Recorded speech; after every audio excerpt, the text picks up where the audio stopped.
number 2. Week 4 left-hand lane at Delfair Lanes. Nick Vogelgesang opens with week 10. David, I was watching these guys practice, and they look like they are super lined up. They can, even if they're not lined up, they can generally create enough area to hit the pocket. With these two, it's going to be a carry contest. And so far, Nick's losing. He's losing so far, you're right. George Hensley, age 27, 725 to qualify, 5th TV appearance. This guy is a veteran. Expect big numbers. George Hensley has been around forever. As you stated, though, Jen, we haven't seen him in a while, but his talent is right up there, and it's as sharp as ever. Qualified with a 725 to come back on the BPA King of Bowling. George Hensley, right-hand lane, goes through the heart, needs the 2-7, the baby split. No, really, these guys were really lined up. I mean it. Hey, I believe you, Jen. I believe you. Lanes 21 and 22 here at Delfair Lanes. And George Hensley opens in frame number 1 by chopping the baby split. George is averaging 226. Very impressive. Again, both players very capable of striking, and once they find the range, continue to strike time after time again. But as anyone else, it takes a few shots, and like you said, in warm-ups, they appeared to be ready, but you might squeeze the ball just a hair, as in George's case. He's been away for a while. There you go. There you go. The love tap on the 7-pin. David, some very big news about Nick Vogelgesang. Just got back from the Super Bowl high roller, $100,000. What about the big? Did he win something? He won $100,000, Super Bowl high roller. No, well, Nick is capable, my goodness, but 100 grand. Isn't that awesome? Nick escapes from the left coast with that much money. That's right. Ooh. That's the hard part. Well, he's very capable. I was talking to him before we went on the air, and he mentioned that his opponent helped him out a little bit by opening in the 8th, 9th, and 10th frames. And Nick went ahead and doubled and just vaulted right ahead for 100,000. But his opponent was very happy to win 50. So, yeah, that's a good news, bad news. Tough playing. Let's see if he can untrack it. Yep, there we go. That's the powerful strike. That's the Nick we know. All 10 pits, all 10 pins in the pit. Excellent execution.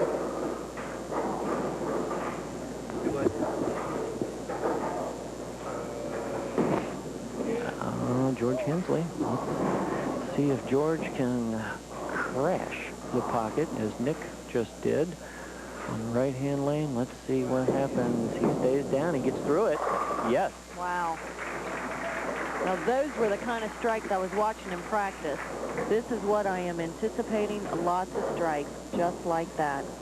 George Hensley, right-hand lane, gives us what we're looking for, staying down, getting through the ball with a lot of authority, fills up the 1-2 pocket, and does he like it? George Hensley participates in every part of this game, from the foul line up and as the pins fall down. That's a 10 on reaction, I would say. On 1 to 10, that was a 10. That's right up there. The intensity is on his face. You can see it. Uh-oh, bad shot, bad shot. Again, leaving the baby split. Well, the bad shots, we show the great shots. Watch this, total lack of concentration. Spins around, the ball comes up, he knows it right away. It's inside of his target, takes the headpin straight back. Watch it, kicks out the 4-pin, leaving the 2 and the 7. What do you think? Odds of making this are typically about 3 out of 5. He's already had one shot at Missed it. it once and missed Went it the other again. way. Ooh. Boy, 2 opens against Nick Vogelgesang. Look out. Nick, I'm sure, is saying thank you very much. Looks like he's asking for a re-rack on the right-hand lane. And sometimes that is done because there is something wrong with the rack. And sometimes it's done just to reorganize your thoughts and put a little extra pressure on your opponent.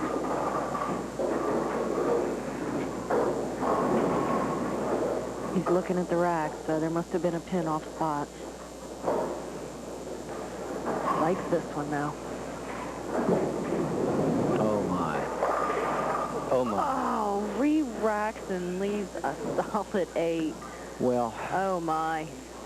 Take a look at it here. Watch the pin action as the ball cuts through the pocket. Don't take your eyes off of the 1 and the 5. Middle of your screen. Don't move them. Don't move them. Don't move them. Their 5-pin gets just hacksawed straight back with too much power, Jen. Of course, last week Nick lost on a terrible break, and here it is again. 2 hits he lost last time, and 2 weeks ago it was it wasn't his fault, but he lost. Nick looks up at us like it's our fault or something, Dave. He's like, what can I do? Not for me, man. Not my fault. But Nick, being the great competitor that he is and has been around the game, he's been on the receiving end of some great breaks. Here of late, on the receiving end is some not so good breaks.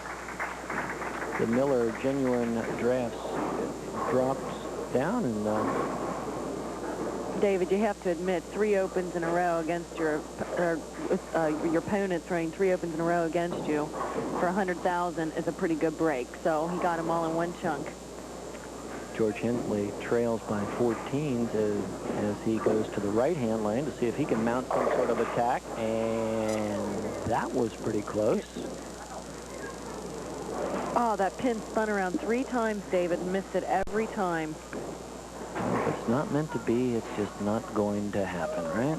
There you see the 10-pin, and George will typically, if you're shooting a cross lane, you take a total of 10 boards, either 5 to the right with your mark and 5 to the left with your feet, or a total of 10 in either one, and that'll typically bring back the spare for you.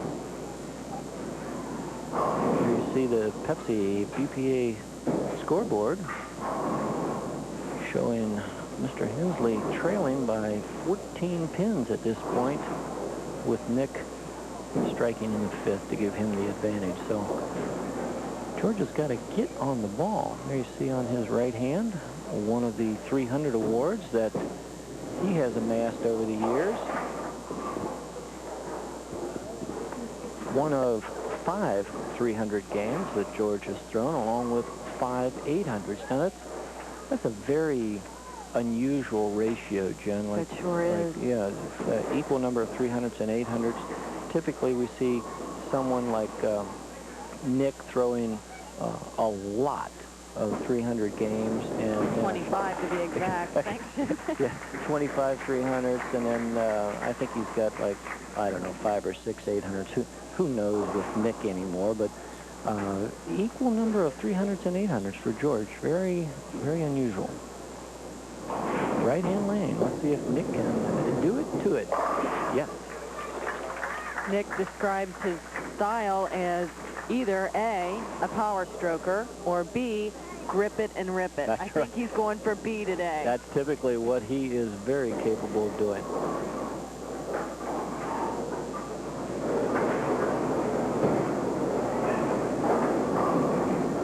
Of course, Nick has 2 children, Nicholas and Tiffany. Very nice kids. Going high and leaving the 4-pin. Well, Nick has not been carrying the way that he's used to carrying, but he must have carried out west, and for $100,000, even though we're giving away some pretty good cash here on the King, Nick would, I'm sure, trade the $100,000 for a couple of lost hits here on Sunday. Nick's currently averaging 231. Not too shabby. Lives out on the west side of town. George Hensley, 24 pins in the rears right now. He can close that by 10 if he strikes right here. Let's watch.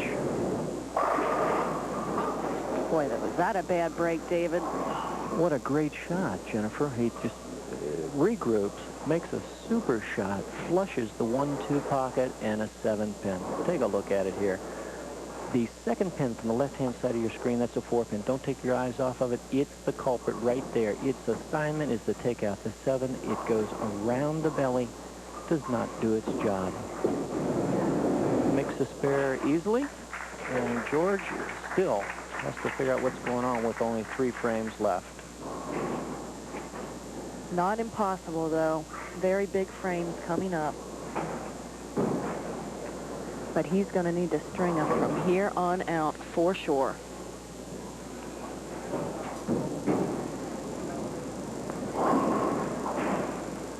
.25 pins. Can cut that by 10 with a strike. That could be all she wrote there. Just about sealed his own fate with just a terrible shot. And again, maybe a couple of 3 years away here for George has created a little unusual tension or stress for him, because we're not used to seeing George throw a shot that poorly in a critical position. Wisely takes 2, though. You never know what your opponent is going to do. So he takes the 2 pins out. 129 in the 8th frame. That's about 40 or 50 pins below what he's used to posting in the 8th frame. Lanes 21 and 2 at Delfair Lanes in the heart of Delhi. Nick Vogelgesang smelling blood is moving in for the kill, right? There you see the Pepsi scoreboard. 148 in the 7th with a strike working. George Hensley open in the 8th with a 129. Another strike here just about puts it away. Oh, gee. On the put-away shot, the one to just completely put it out of reach, a ringing 10-pin.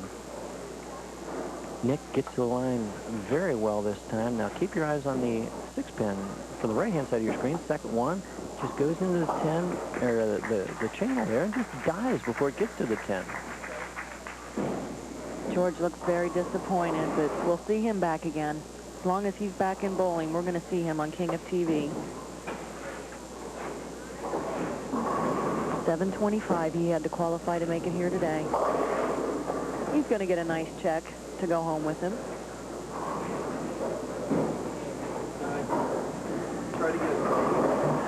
Well, I don't know if George is having any hand problems or not, but look at his hand, Jennifer. He's got some tape around those fingers, and I know when I was having some ligament and tendon damage in my hand, that's what I went to alleviate some of the pain. Now, I'm not making excuses for George Hensley. He really doesn't need excuses, but if he is having problems with that hand, he's not going to be able to get through the ball cleanly and with any authority and the good, clean roll that he's used to doing. See right there on his fingers, he's actually even has the index finger and the middle finger taped, and then the little finger and the left finger taped together. I mean, it looks like a mess. And he just doesn't have the good, clean, powerful roll that we're used to seeing. No, that is so true. George typically up in the 220 range on most of his games. Great average.